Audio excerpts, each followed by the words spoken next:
Hey guys, this is Moller from Moller Smokers, and on today's episode I'm going to walk you through all the projects that we got going on at the shop, and we're going to talk about my hex-shaped fireboxes and why I mount them at different heights.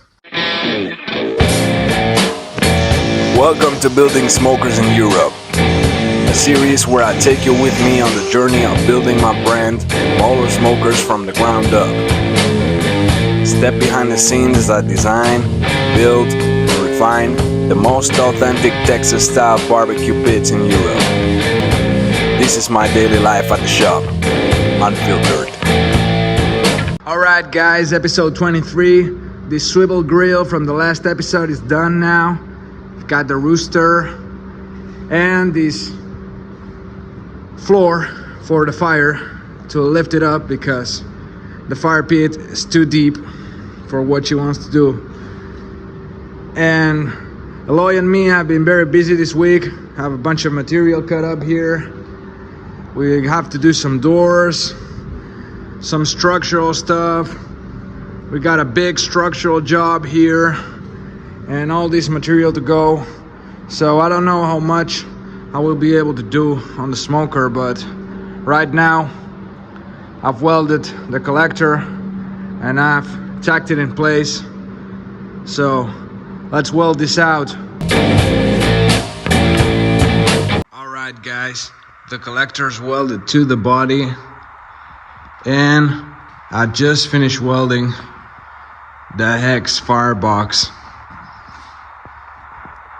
Look at this. Stacks of dimes, everybody. This one has an included disruptor. Make my fitting easier. Now let's fit it to the smoker.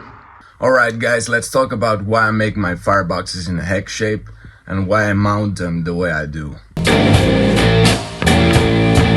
When I first started cutting tanks for fireboxes, I found out that these European tanks that I have available are usually not as thick as the old 1950s American tanks that most builders in the US have access to.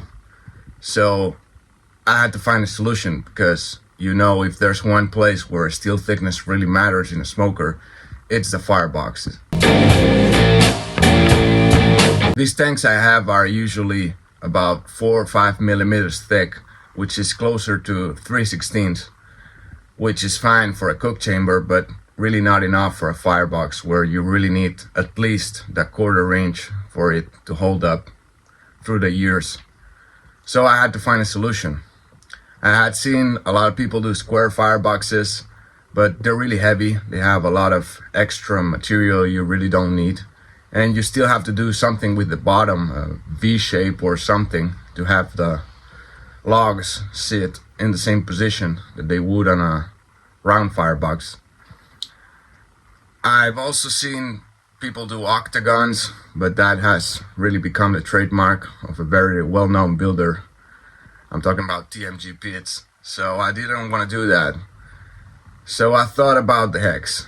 It turns out that the hex is the most efficient way of using flat material to replicate the effect of a round firebox. And it really works well. I know I could have also had some plate rolled into pipe, but I have to be honest, that is really expensive for a small guy like me. So there you have it.